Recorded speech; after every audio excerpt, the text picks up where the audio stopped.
Chapter 4: Matter, Material Phenomena or Rupa. Learning about the four ultimate realities of our existence is very important to understand Abhidhamma doctrine. Matter is one of the four ultimate realities.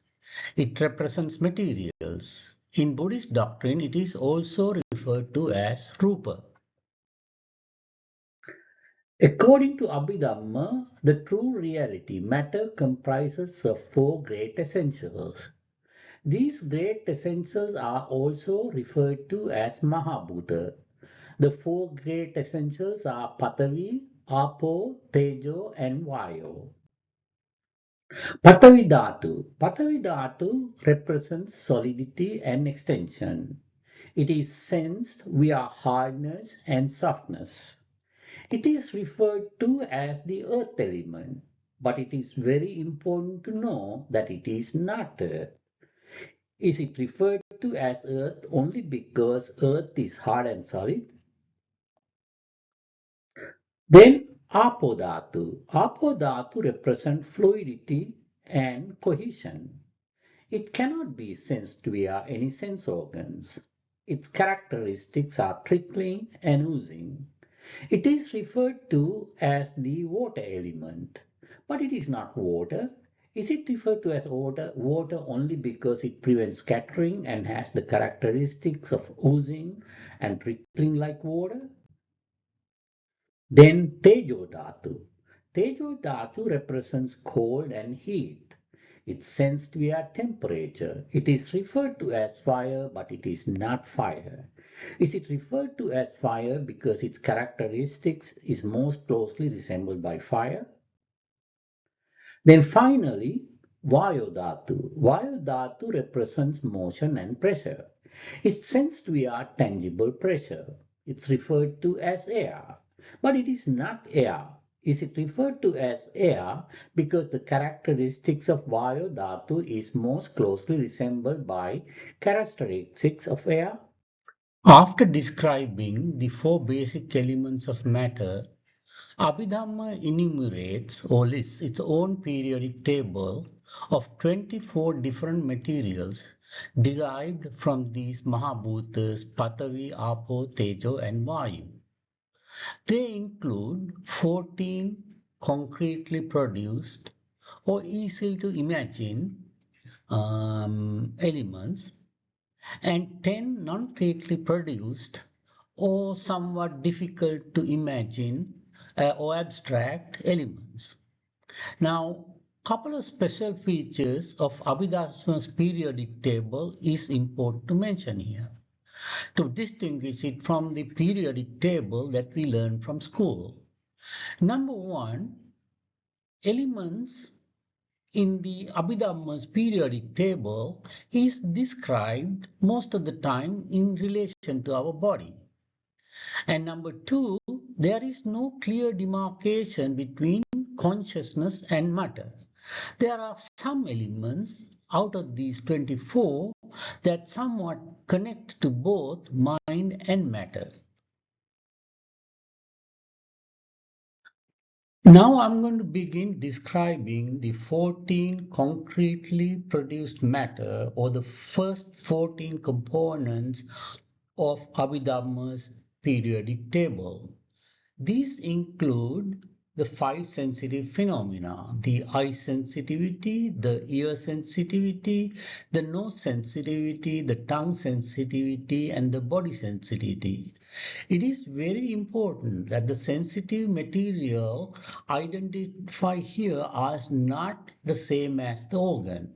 That is, eye sensitivity is not the same as the eye.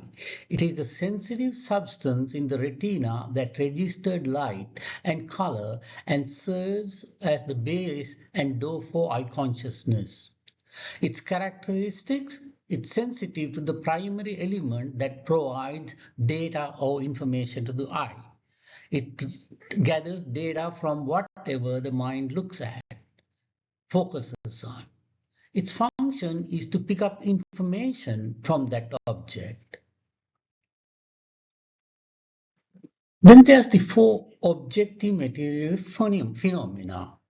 These are the visible forms, smells, tastes, and sound. These four provide the objective support for the sense consciousness that I described below. You do not see the body sensitivity here because the four Mahabuthas, which is Apo, Thejo, Vayo, and Pathavi, provide the objective support to the body consciousness.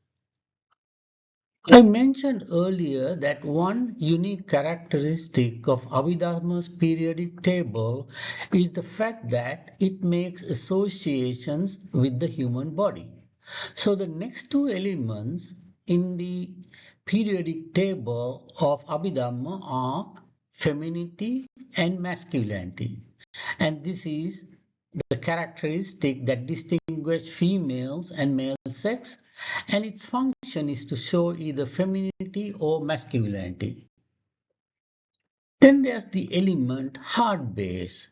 I mentioned earlier that some elements of the Abhidhamma's periodic table are closely related to mind. Here, the heart base.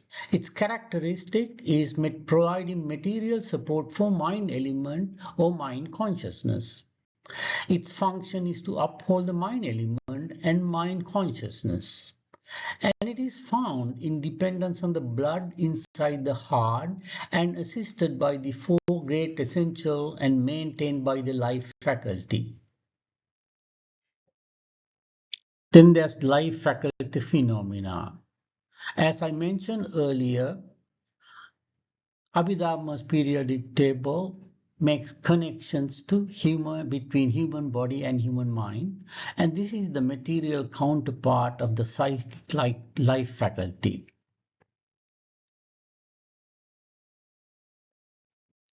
Last of the 14 elements I describe here is what is called the nutritional phenomena or the edible food. Its characteristics is nutritive essence. Its function is to sustain the human body. It manifests by fortifying the human body, and its proximate cause is gross edible food. Earlier, I mentioned that in one of his lectures, Reverend Bhikkhu Bodhi mentioned that learning Abhidhamma is like eating sodas. So I feel like motivating you to continue to follow this presentation tantamount to asking you to eat sodas. Therefore, I will simply mention the 10 non-creately produced matter in the next page, but describe them later if necessary. I have so far described the 14 concretely produced matter.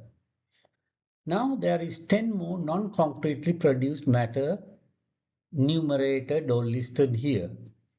They include something called the space element, bodily intimation, vocal intimation, lightness, malleability, wieldiness, production, continuity, decay, and impermanence. Unlike the 14 elements described before, which are easily relatable to the human body, these are not easily relatable to the human body or the human mind. Therefore, at this point, I am not going to describe these elements in this chapter. They will be discussed in a future chapter.